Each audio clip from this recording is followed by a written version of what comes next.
여기 태국 방콕 공항에 갑자기 너무나도 많은 인파들이 몰리며 서로 얼굴을 붉히고 항의하고 있습니다. 사람들은 3시간 이상 본인들의 짐을 찾지 못하고 입국도 못하고 있다며 서로 쎄치기하며 싸우는 상황까지 벌어지고 있는데요. 이에 공항 관계자들은 갑자기 몰려든 인파 탓에 본인들의 업무를 제대로 수행하지 못하는 상황까지 벌어지고 있습니다. 이 사건을 태국 방콕 수완나폰 공항 총관리자이자 책임자인 한 여성의 말로 풀어내고 있는데요. 오늘의 사연 바로 시작합니다. 제가 19살이었을 때 제 인생은 완전히 바뀌었어요. 저는 에어아시아 승무원으로 특별 채용되었죠. 인맥도 없었고 좋은 학벌도 없었어요. 단지 고등학교 졸업장이랑 제 앞에 놓여있던 작은 삶을 벗어나고 싶다는 강한 의지만 있었어요. 친구들은 제가 부러웠대요. 멋진 유니폼을 입고 세계 곳곳을 여행하며 고급 호텔에서 묵는 게 멋있다고 생각했으니까요. 그런데 진짜 삶은 그렇게 화려하지만은 않았어요. 제게 승무원 생활은 단지 시작일 뿐이었죠. 모험이 아니라 저는 전문성을 추구하고 있었거든요. 처음부터 저는 다른 사람들과 달랐어요. 다른 승무원들이 비행 사이에 쉬거나 관광을 즐길 때 저는 수완나푼 공항에 남아 있었어요. 공항 한쪽 구석에서 작은 간이 침대에서 자거나 제공되는 음식을 아무거나 먹는 것도 괜찮았어요. 저는 쉬고 싶지 않았어요. 공항이 어떻게 운영되는지 안에서부터 철저하게 알고 싶었거든요. 그래서 공항의 모든 부서에 자원했어요. 수화물 처리 작업을 도왔고 보안 요원들과 함께 절차를 배우기도 했죠. 승객 서비스 부서에서는 화가 난 승객들이 어떻게 응대되는지 관찰했어요. 이런 일을 한다고 해서 돈을 받지도 못했지만 그게 중요하지 않았어요. 저는 공항의 모든 요소가 어떻게 맞물려 돌아가는지를 알아야 했거든요. 매 비행, 매 절차, 매 역할이 저에게는 정말 흥미로웠어요. 지금 돌이켜보면 그 인연은 마치 학교와도 같았던 것 같아요. 다만 책으로 배우는 게 아니라 사람, 시간표, 그리고 시스템 속에서 배운 학교였죠. 저는 단순히 도시간을 날아다닌 게 아니라 앞으로 더 큰 일을 위한 기초를 다지고 있었던 거예요. 제가 비행 업무를 그만두고 지상관리 업무로 전환하고 싶다고 상사들에게 말했을 때 그들은 웃었어요. 대학 학위도 없는 승무원이 공항 관리자가 되겠다는 건 드문 일이었으니까요. 하지만 저는 무엇을 원하는지 분명히 알고 있었고 무엇보다 제가 해낼 수 있다는 확신이 있었어요. 그 후 17년 동안 저는 하나의 부서에서 다음 부서로 옮겨가며 차근차근 경험을 쌓았어요. 매 단계에서 도전이 있었죠. 사람들은 제 외모 때문에 승진했다고 말했어요. 어떤 이들은 승무원은 비행기에나 있어야지 공항 운영을 맡는 건 무리라고 수군거렸죠. 하지만 저는 그런 말에 신경 쓰지 않았어요. 제가 증명해야 할 대상은 그들이 아니라 저 자신이었으니까요. 작은 문제들을 해결하는 것을 정말 좋아했어요. 다른 사람들이 별거 아니라고 여긴 문제들을 저는 그냥 넘기지 않았죠. 예를 들어 수화물 컨베이어 벨트가 고장 났을 때 저는 비행이 지연되지 않도록 임시 방편을 제안했어요. 보안 검색대에 긴 줄이 생길 때면 직원들과 협력해서 절차를 간소화했죠. 저는 단순히 공항의 운영 방식을 배우는 게 아니라 더 나은 시스템을 만드는 데 힘쓰고 있었어요. 가장 자랑스러웠던 순간은 제가 수완나푼 공항의 최연소 총괄 관리자가 되었을 때예요. 제가 38살 때였죠. 사람들은 제가 고졸이라고 금방 상기시켰어요. 운이 좋았다고들 했죠. 어쩌면 운도 작용했을지 몰라요. 하지만 운이 17년 동안 지속될 리 없잖아요. 꾸준한 노력만이 저를 여기까지 이끌었어요. 제 일이 쉬울 리 없었어요. 수완나푼 공항은 단순한 공항이 아니었거든요. 그 자체로 작은 도시와도 같았어요. 수천 명의 직원이 있고 매년 수백만 명의 승객이 지나가는 곳이었죠. 매일매일 저는 공항의 모든 것이 순조롭게 돌아가도록 조율해야 했어요. 항공편이 제 시간에 출발하고 승객들이 만족하며 운영이 매끄럽게 이루어지도록 하는 일은 마치 저글링 같았어요. 어떤 날은 모든 게 완벽하게 진행됐지만 또 어떤 날은 일이 꼬이고 말 그대로 모든 게 틀어지는 날도 있었죠. 하지만 저는 그런 압박감을 즐겼어요. 문제를 해결하는 과정과 제가 내린 결정 덕분에 모든 것이 하나로 맞아떨어지는 그 성취감이 좋았거든요. 하지만 성공에도 불구하고 소문은 끊이지 않았어요. 항상 제가 외모 덕분에 여기까지 왔다고 믿는 사람들이 있었죠. 예전에는 그런 말들이 신경 쓰였어요. 하지만 시간이 지나면서 그런 말들은 아무 의미 없다는 걸 깨달았어요. 제가 이뤄낸 걸 누구보다 잘 아는 사람은 저 자신이었고 저와 함께 일했던 동료들도 그것을 알고 있었으니까요. 그리고 모든 것이 안정적이라고 생각했던 바로 그 순간 제 경력에서 가장 큰 위기가 찾아왔어요. 처음에는 몇 통의 이메일과 전화로 시작됐어요. 한국에서 불법 체류자 단속을 강화하기 시작한 거예요. 그중 많은 이들이 태국인들이었죠. 몇 주가 지나자 강제 추방 항공편이 늘어났고 수천 명의 태국인들이 고국으로 돌아오고 있다는 소문이 돌기 시작했어요. 처음에는 공항 운영에 큰 영향을 미치지 않을 거라고 생각했어요. 강제 추방은 가끔 있는 일이었으니까요. 하지만 시간이 지나며 숫자가 계속 늘어났고 저희는 그 파급력을 깨닫게 됐어요. 단순한 몇몇 사례가 아니었어요. 엄청난 파도와도 같았죠. 등 뒤에 남은 거라곤 옷 몇 벌과 망가진 꿈뿐인 사람들이 몰려오고 있었어요. 곧 깨달았어요. 수완나품 공항이 이 사람들에게 가장 먼저 도착하는 곳이 될 거란 걸요. 저희는 준비해야 했어요. 이제 공항은 단순한 교통시설이 아니라 실패와 두려움, 그리고 다시 시작해야 하는 현실과 마주하는 공간이 될 테니까요. 시간이 갈수록 숫자는 계속 늘어났어요. 사람들은 두려워했고 화가 나 있었어요. 곧 그 모든 사람들이 저희 공항에 도착할 거였죠. 그 생각에 밤잠을 설쳤어요. 이번 위기는 단순한 운영 능력만으로 해결할 수 없다는 걸 알고 있었거든요. 공감이 필요했어요. 그리고 그동안 배워온 모든 교훈이 시험대에 오를 거였죠. 저는 일의 무게가 두렵지 않았어요. 하지만 하나는 두려웠어요. 실패하는 것. 이번 위기를 잘못 다룬다면, 이 사람들에게 최소한의 자존감을 되찾아주지 못한다면 제가 쌓아온 모든 것이 무너질 수 있었거든요. 그런데 어릴 적 엄마가 해주셨던 말이 생각났어요. 모든 게 무너질 때가 네가 진짜 내 자신을 보여줄 때란다. 그래서 저는 준비했어요. 그날 아침 공기는 숨막힐 듯 더웠고 긴장감이 가득했어요. 저는 수완나품 공항 상층부에 서서 입국장을 내려다보고 있었죠. 멀리서도 군중 사이로 불안감이 전류처럼 퍼지는 게 느껴졌어요. 평소처럼 들리던 활동 소리, 캐리어가 굴러가는 소리, 항공편 안내 방송, 사람들의 대화. 소리 이제는 무거운 정적과 긴박함으로 바뀌었어요. 대형 전광판이 깜빡이며 계속 지연된 항공편 정보를 띄웠어요. 인천, 부산, 제주에서 온 항공편 번호가 하나둘 떠오르더니 빨간 글씨로 도착 지연이라고 떴죠. 손에 들고 있던 태블릿을 꽉 쥐었어요. 최신 업데이트에 따르면 한국에서 온 전세기들이 속속 도착 중이라고 했어요. 그 안에는 전부 추방된 사람들 뿐이었죠. 속이 점점 조여오는 것 같았어요. 이제 곧 일이 복잡해질 거라는 걸 직감했죠. 수천 명의 불법 체류 태국 노동자들이 예고도 없이 고국으로 강제 송환되고 있었고 그 혼란을 맨 처음 마주하는 곳이 바로 우리 공항이었어요. 돌아오는 사람들은 단순한 여행객이 아니었죠. 그들은 부푼 꿈이 산산조각난 채로 가진 거라곤 남은 집 몇 개뿐인 상태로 고향에 오고 있었어요. 블레이저를 정돈하고 깊게 숨을 들이마셨어요. 아무리 경험이 많아도 이런 상황에 완벽히 대비할 순 없었어요. 위기는 이미 시작되고 있었죠. 첫 번째 항공편은 오전 8시가 조금 넘어서 도착했어요. 마치 둑이 무너진 것 같았죠. 입국장을 걸어가면서 본 사람들의 얼굴에는 지친 기색이 역력했어요. 어떤 사람은 이미 눈물을 다 쏟아낸 얼굴이었고 어떤 사람은 분노와 체념으로 굳어 있었죠.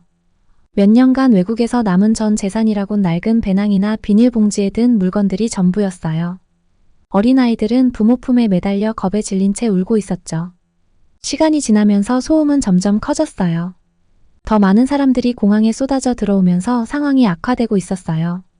출입국 관리 직원들은 감당이 되지 않는 듯 했어요. 서류가 불완전한 사람도 많았고 어디로 가야 할지 몰라 우왕좌왕하는 사람도 많았어요.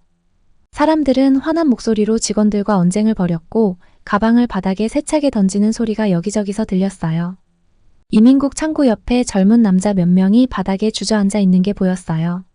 다들 얼굴에 지친 기색이 가득했어요.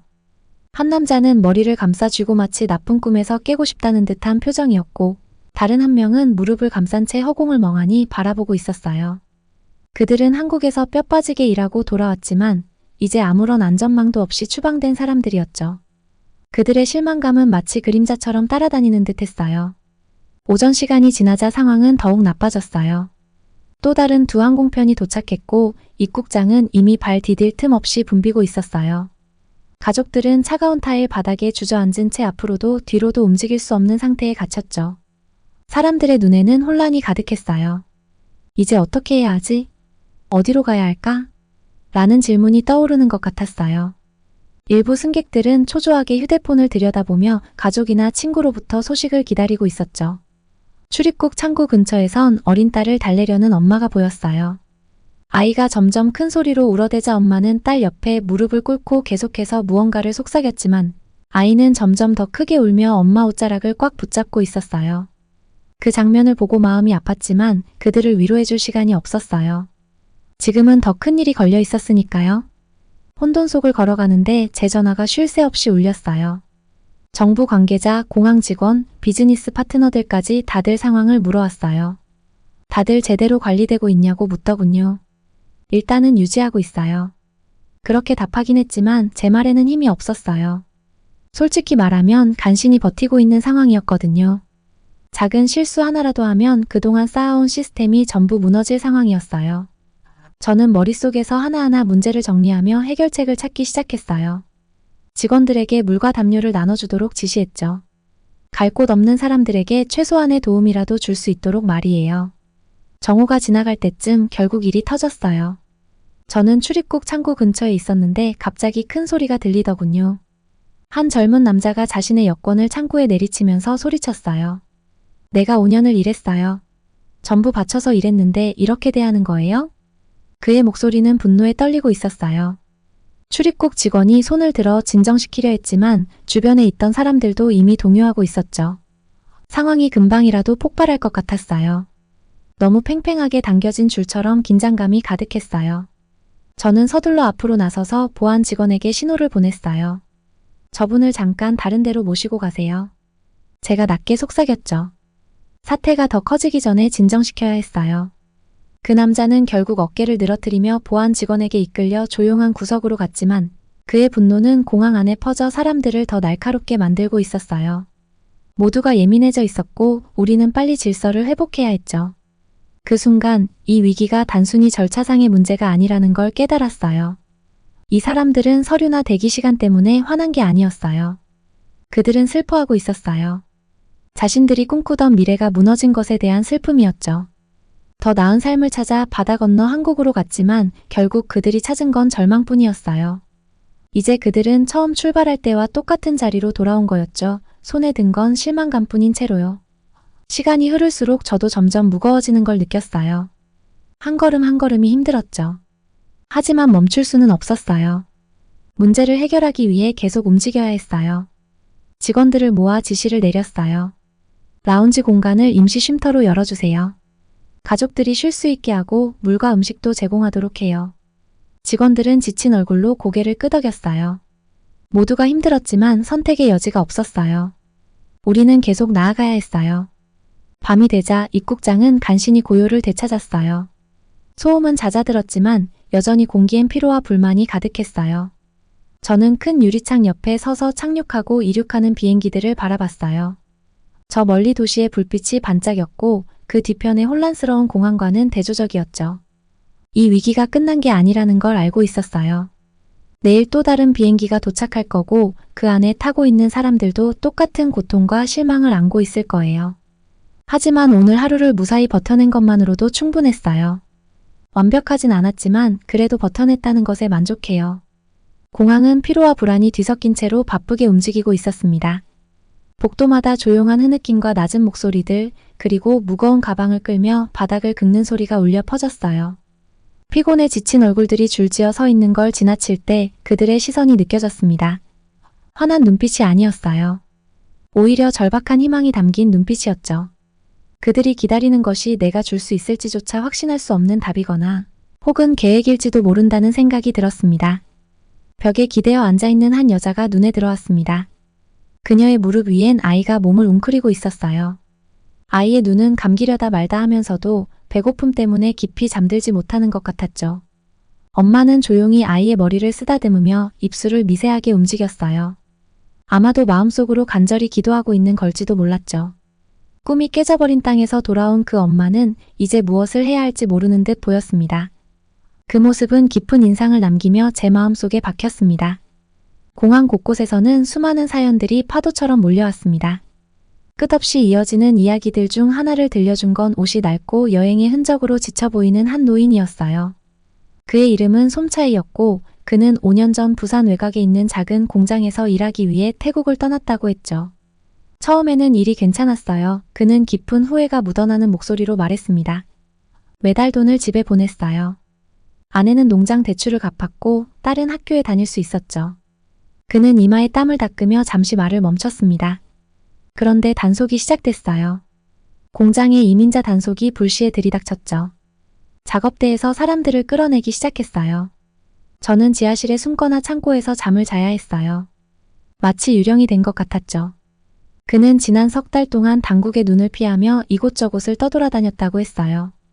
결국 붙잡혔을 때 소지품조차 챙기지 못하게 했다고 합니다. 그는 속삭이듯 말했죠. 겨우 돌아갈 표 한 장. 실패로 가는 표였어요. 솜차이의 이야기는 다른 많은 이들의 이야기와 닮아 있었습니다. 건설 현장에서, 식당에서, 청소 일터에서 일하며 살아남으려 애쓴 평범한 사람들. 이들은 범죄자가 아니었어요. 솜차이처럼 다른 선택지가 없었기에 떠날 수밖에 없었던 사람들이었습니다. 희망을 쫓아갔지만 비자가 만료된 순간 그 희망은 허망하게 무너져 내렸죠. 공항은 이렇게 부서진 꿈들로 가득했습니다. 먼지 묻은 재킷을 입고 주머니 속엔 낡은 영수증에 적힌 전화번호 몇 개가 전부인 청년들. 가진 모든 것을 손에 쥐고 피로에 지친 얼굴로 멍하니 서 있는 여성들. 정보 데스크 근처에서 조용히 고향 사투리로 대화를 나누며 상황을 이해하려 애쓰는 노부부의 모습도 보였습니다. 길을 지나며 들리는 대화의 조각들이 마음에 남았습니다. 이제 어떻게 해야 하지? 한 남자가 친구에게 속삭였어요. 집에 갈 버스비도 없어. 또 다른 사람은 한국에 남아있는 친구 이야기를 하며 그 친구의 운이 계속 이어지기만을 기도했습니다. 그들의 말 속에 깃든 절망은 희망이 얼마나 쉽게 무너질 수 있는지를 상기시켜 주었습니다. 문제는 단순한 강제 송환이 아니었어요. 그보다 더 큰 문제였고 뿌리 깊은 구조적인 문제였습니다. 저도 잘 알고 있었죠. 고국에는 일자리가 부족했고 시골 지역의 빈곤은 심각했으며 도시의 생활비는 끝없이 치솟고 있었습니다. 사람들이 떠날 수밖에 없었던 이유는 단순했어요. 그리고 이제 돌아온 그들에게는 더 이상 선택지가 없었습니다. 이 악순환은 멈추지 않았어요. 혼란스러운 상황 속에서 걷는 내내 그 무게가 어깨에 내려앉는 듯 했어요. 공항은 한계에 다다른 상태였습니다. 직원들은 비행 지연을 해결하느라 정신없었고 입국 심사줄은 끝도 없이 이어졌으며 승객들은 화가 나서 항의하고 있었습니다. 그러나 가장 마음을 무겁게 했던 것은 돌아온 사람들의 침묵이었어요. 아무도 소리치거나 요구하지 않았습니다. 그저 조용히 체념한 얼굴들 뿐이었죠. 행동에 나서야 했습니다. 아무것도 하지 않는 것은 선택지가 아니었어요. 이 사람들을 위해서도, 공항을 위해서도, 그리고 제 자신을 위해서도 말입니다. 정부의 정책을 기다리기엔 시간이 없었어요.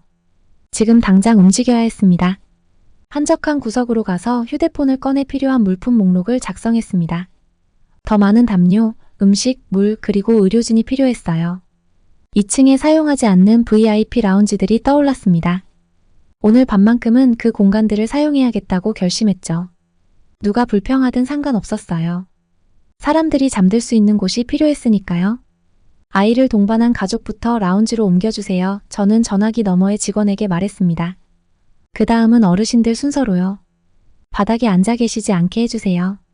비상용 물품 테이블도 준비하라고 지시했습니다. 대단한 건 아니었지만 간단한 간식과 생수, 위생용품이라도 있으면 도움이 될 거라 생각했죠. 이들의 짐을 조금이라도 덜어줄 수 있다면 그걸로 충분했습니다. 하지만 단순히 상황을 관리하는 것만으로는 부족했습니다. 이 사람들이 후회만을 남긴 채 공항을 떠나지 않도록 해야 했어요. 지역 비영리 단체들과 연락을 취해 자원봉사자들을 보내 돌아온 이들을 위한 직업, 훈련 프로그램과 임시 숙소를 연결해달라고 요청했습니다. 또한 태국 정부의 노동부와도 연락해 공항으로 인력을 파견해달라고 부탁했어요. 이 사람들에게는 단순한 환영 인사 이상의 것이 필요했습니다. 생명줄 같은 지원이 필요했죠. 시간이 지나자 피로가 몰려왔지만 쉴 틈이 없었습니다. 이 위기는 아슬아슬하게 균형을 맞춰야 하는 일이었어요. 한 경찰관이 저를 따로 불러 걱정스러운 표정으로 말했습니다. 일부 사람들이 불안해하고 있습니다. 추가 인력이 필요합니다. 저는 고개를 끄덕이며 더 많은 인력을 배치하도록 조치했습니다. 줄을 최대한 빨리 처리해주세요. 제가 지시했어요. 그리고 인내심을 가져주세요. 이 사람들은 이미 충분히 힘들었습니다. 짐 찾는 곳에서 소란이 일어난 것은 그때였습니다. 낡은 재킷을 입은 한 청년이 얼굴을 붉힌 채 소리를 질렀습니다. 손에 든 추방 명령서를 흔들며 눈물이 맺힌 목소리로 말했습니다. 그냥 집에 가고 싶어요. 왜 이렇게 힘들게 하시는 거예요? 저는 그와 직원 사이에 서서 부드럽게 말했습니다. 최선을 다하고 있습니다. 조금만 더 기다려주세요. 그의 분노는 이내 무기력함으로 바뀌었고 저는 그 표정을 잘 알았습니다. 더는 선택지가 없는 사람의 얼굴이었죠. 조용한 곳으로 그를 데리고 가며 약속했습니다. 걱정 마세요. 집에 갈 수 있게 해드릴게요. 밤이 깊어가며 공항은 점차 안정을 되찾았습니다. 가족들은 라운지에서 쉴 자리를 찾았고 자원봉사자들이 음식을 나눠주며 담요를 건넸어요. 입국 심사줄도 조금씩 줄어들고 있었어요. 위기는 어느 정도 안정되었지만 제 어깨에 남은 무게는 여전했어요. 공항은 더 이상 단순한 이동의 장소가 아니었어요. 이곳은 피난처이자 생명줄 그리고 전쟁터 같은 곳이 되었죠. 제 일은 이제 비행 스케줄이나 원활한 운영이 아니었습니다. 길을 잃고 지치고 두려움에 떨며 돌아온 사람들 이제는 고향이 더 이상 고향처럼 느껴지지 않는 사람들을 돕는 일이었어요. 터미널을 한쪽 끝에서 다른 쪽 끝까지 걸으며 우리가 임시로 마련한 쉼터를 점검했어요. VIP 라운지는 가족들로 가득 찼고 그들은 얇은 담요 위에 누워 있었어요. 아이들은 부모에게 바싹 기대어 잠드는 걸 두려워하는 듯 보였죠. 자원봉사자들은 생수와 간단한 식사를 나눠줬어요. 샌드위치, 도시락, 가능한 대로 준비한 모든 음식으로 굶주림을 달래려 했습니다. 이건 임시 방편이었지만 지금 당장 우리가 할 수 있는 건 그것뿐이었어요. 음식과 담요로 이 문제를 해결할 순 없었어요. 이 사람들은 희망을 찾아 태국을 떠났고 빈손으로 돌아왔어요. 제가 해야 할 일은 이들이 버림받았다고 느끼지 않도록 하는 것이었죠. 한참 걷던 중 안내데스크 근처에서 잠시 멈췄어요.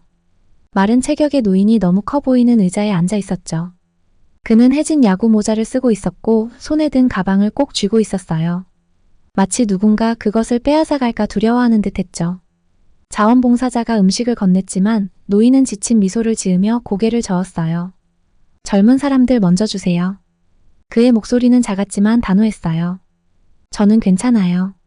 그 순간 이 위기가 단순한 물류 문제가 아니라는 걸 깨달았어요. 이건 자존심의 문제였어요. 이 사람들 중 많은 이들은 동정이 아닌 존중을 원했죠. 이들은 모험을 떠났고 고난을 견뎌냈으며 상처를 입고 돌아왔어요. 이들에게 필요한 것은 동정이 아니라 새로운 시작을 위한 기회였어요. 입국 심사장 쪽으로 걸어가니 마지막 남은 줄들이 조금씩 정리되기 시작했어요. 심사관들은 천천히 신중하게 일을 처리했어요. 마치 여권에 찍히는 도장 하나하나가 한 사람의 이야기를 담고 있는 것처럼요. 몇몇 귀국자들은 작은 무리로 모여 조용히 고향으로 돌아갈 방법에 대해 속삭였어요. 또 어떤 사람들은 혼자 벽에 기대어 앉아 멍하니 앞을 바라봤어요. 마치 부서진 꿈의 조각들로 어떻게든 미래를 만들어내려 애쓰는 것처럼 보였죠. 한 젊은 여자가 어머니와 통화하며 집에 돈을 보낼 방법을 어떻게든 다시 찾겠다고 약속하는 소리가 들렸어요. 그녀의 목소리는 떨렸지만 울지 않으려 애쓰고 있었어요. 이 사람들이 떠났던 세상은 그들을 기다려주지 않았다는 사실을 어떻게 설명해야 할지 알 수 없었어요. 여전히 일자리는 부족하고 삶은 여전히 힘들어요. 그리고 모두가 이들을 따뜻하게 맞이해주지도 않을 겁니다. 한국으로 떠났던 건 이들에게 가난의 굴레에서 벗어날 마지막 기회였을 거예요. 그런데 이제 그 희망도 사라졌고 그들은 처음부터 다시 시작해야 했죠. 공항 밖에서의 도움이 필요하다는 걸 느꼈어요. 그래서 정부 관계자들과 지역단체, 자선단체에 전화를 돌리기 시작했어요. 설득이 필요했지만 결국 몇몇 약속을 받아낼 수 있었죠. 노동부는 귀국자들을 위한 일자리 프로그램에 등록할 직원을 보내주겠다고 했어요. 또 한 비영리 단체는 멀리 사는 사람들을 위해 귀한 교통편을 마련해주겠다고 했습니다. 작은 승리들이었지만 제게는 희망이 되었어요. 우리는 이제 절망의 강을 건널 수 있는 비록 약하지만 중요한 다리를 만들기 시작한 거였죠. 언론도 통제해야 했어요. 강제 추방 소식은 빠르게 퍼지고 있었고 태국에 필요한 마지막 일은 공포와 비난이 여론을 오염시키는 거였죠. 기자회견을 열어 이해와 공감을 이끌어내려 했어요. 카메라 앞에 서서 단어 하나하나를 신중히 골라 말했습니다. 이 사람들은 법을 어기려고 태국을 떠난 게 아닙니다. 그들은 선택의 여지가 없어서 떠난 겁니다. 이제 그들이 돌아왔으니 정부뿐만 아니라 우리 사회 전체가 이들을 환영할 책임이 있습니다. 우리는 그들을 판단해서는 안 됩니다. 지원해야 합니다. 저는 카메라를 똑바로 바라보며 말했어요. 제 말이 시청자들의 마음뿐 아니라 이 말을 들어야 할 사람들의 가슴에도 닿기를 바라면서요. 이 나라는 떠나는 사람도 남는 사람도 돌아오는 사람도 모두 필요합니다. 우리 모두가 이 나라의 일부입니다. 기자회견 후 무언가 변하기 시작했어요.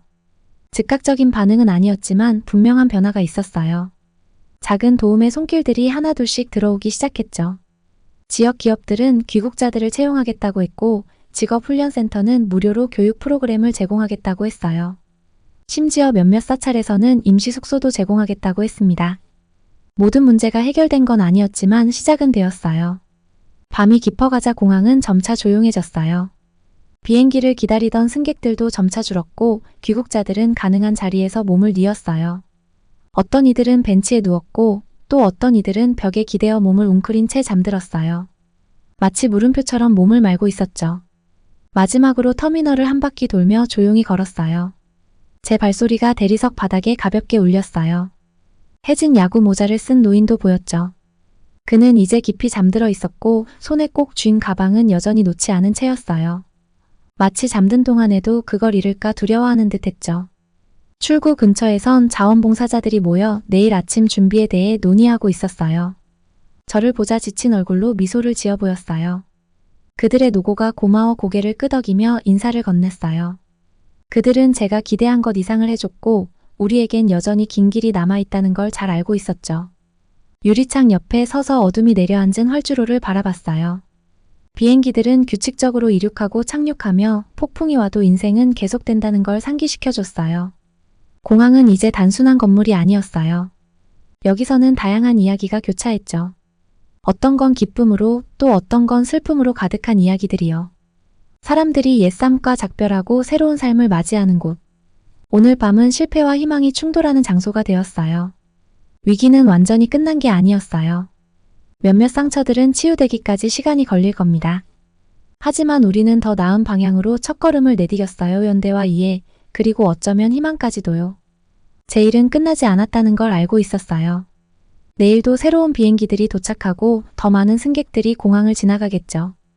또 다른 도전들이 우리를 기다리고 있을 겁니다. 하지만 오늘 밤만큼은 잠깐의 평화를 누리고 싶었어요.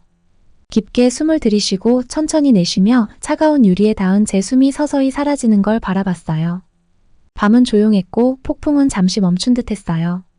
창가를 떠나 다시 터미널 안으로 한 줄기 빛이 보이며 오늘도 이렇게 마무리됐어요. 수고하셨어요.